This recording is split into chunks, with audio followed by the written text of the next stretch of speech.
Saúde a todos com a paz do Senhor.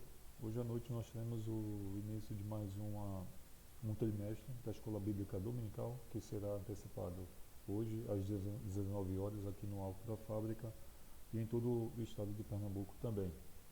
Teremos aí como o primeiro trimestre de 2023 o tema da lição Aviva a Tua Obra, o chamado das Escrituras ao quebrantamento e ao poder divino. O tema da lição de hoje é o avivamento espiritual. O textual diz em 2 Crônicas 7,14: E se o meu povo, que se chama pelo meu nome, se humilhar e orar e buscar a minha face, e se converter dos seus maus caminhos, eu ouvirei dos céus, perdoarei os seus pecados e sararei a sua terra. A verdade prática diz: humilhar-se diante de Deus, buscar a face do Senhor em oração e converter-se dos seus maus caminhos são atitudes que precedem o avivamento espiritual. Vamos ver que na leitura teremos o texto de 2 Crônicas, capítulo 7, versículo 12 a 15, assim como Ageu, capítulo 2, o verso 5 ao verso 9. O plano de aula fala a respeito da indiferença e a letargia espirituais sempre estiveram presentes como obstáculo ao desenvolvimento espiritual dos crentes. Os objetivos estão em conceituar o avivamento, elencar as condições para um avivamento espiritual, justificar a necessidade de um avivamento espiritual.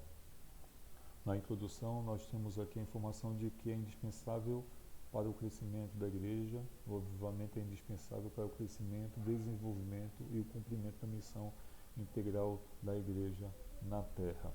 Temos aqui no primeiro tópico o que é avivamento, e aí no subtópico 1 temos o avivamento espiritual. É uma intervenção de Deus, que só tem início quando o Espírito Santo encontra espaço no coração de uma pessoa. Vamos ver que no subtópico 2 teremos a pré-condição para um avivamento. Uma situação de crise espiritual ou moral pode ser uma pré-condição para o avivamento. Ainda no tópico 1, nós temos aqui que a crise ela pode ser moral, política ou econômica, ou algo que afete toda a nossa vida. No auxílio da vida cristã, definindo o avivamento, diz que o avivamento pode ser definido como um retorno aos princípios que caracterizavam a igreja primitiva. Retorno à Bíblia, retorno à oração, retorno às experiências genuínas com Cristo, retorno à grande comissão. É o reaparecimento da igreja como agência por excelência do reino de Deus. É a intervenção divina no curso normal das coisas, um novo começo em obediência a Deus.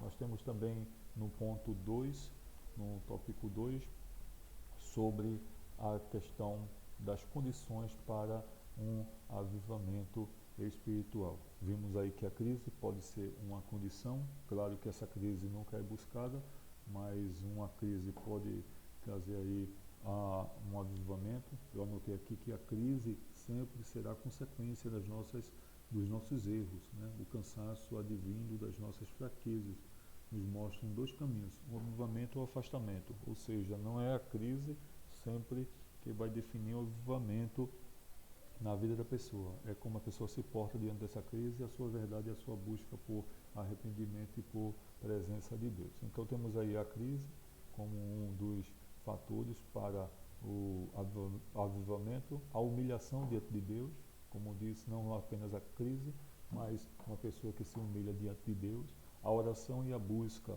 pela face do Senhor, né? Precisa estar integrado a esta crise para uma ação de avivamento e a conversão sincera dos pecados. Temos aí esses ingredientes para um verdadeiro avivamento acontecer. Também temos o último subtópico 5 do ponto 2, tópico 2, um caminho preparado. A crise pode ser uma pré-condição para o avivamento espiritual se nos humilharmos diante de Deus, se buscarmos mais a face do Senhor em oração, se decidirmos firmemente confessar os nossos pecados e convertermos-nos dos nossos maus caminhos. Então o caminho está livre para o verdadeiro avivamento. Temos aqui o subtópico 3 da lição, que vai falar sobre a necessidade do avivamento espiritual. E aí vamos entrar na situação histórica, né, sobre a situação de Judá, a situação espiritual de Judá antes da destruição do templo. Temos aí o chamado de Deus para construir o templo, como o Senhor ele através dessa situação, ele levantou Zorobabel, levantou Josué, levantou também Ageu, o profeta Ageu, para falar a respeito deste avivamento, deste momento de transformação que o Senhor quis trazer em meio a tanta perda da nação de Judá. Então vemos aí o chamado para a reconstrução do templo. Deus levanta homens para realizar esta obra de avivamento, e vemos aí Zorobabel, como nós falamos aí, o que protagonizou este retorno juntamente com outros, né?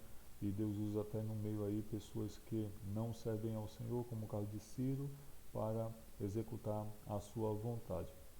Temos então o subtópico 3 do ponto tópico 3 da lição, a necessidade de um avivamento espiritual, né?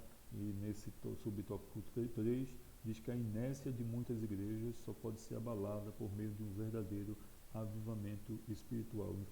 Infelizmente, há uma tendência natural e histórica para o predomínio de uma letargia espiritual no meio do povo de Deus. Presenciamos o crescimento da frieza e mornidão espiritual sobre os corações de um povo, de uma igreja ou de uma igreja local. Há lugares em que, décadas atrás, o percentual de cristãos era elevado e nos últimos anos tem diminuído. Hoje o fechamento de igrejas é uma realidade. E estaremos aí concluindo a lição de hoje com dizendo que quando o povo de Deus se encontra em situação de frieza espiritual, a vontade divina é de sempre reacender a chama que está se apagando. Se for preciso, ele usará uma crise para isso, usará circunstâncias diversas para levar o seu povo ao deserto, a fim de falar com o seu coração. Oséias 2:14. A sua exigência, porém, é que o seu povo se humilhe, busque a sua face e se converta dos seus maus caminhos. Então o avivamento espiritual não tardará. Então chegamos aí a essa conclusão desta síntese da lição de hoje, e convidar você para estarmos juntos hoje à noite aqui no Alto da Fábrica às 19 horas, na primeira lição de 2023, com o tema Aviva a tua obra, um chamado do Espírito Santo para a minha vida e para a sua vida, para um avivamento de Deus em nossas vidas, em nossas famílias. Deus abençoe a todos e até lá.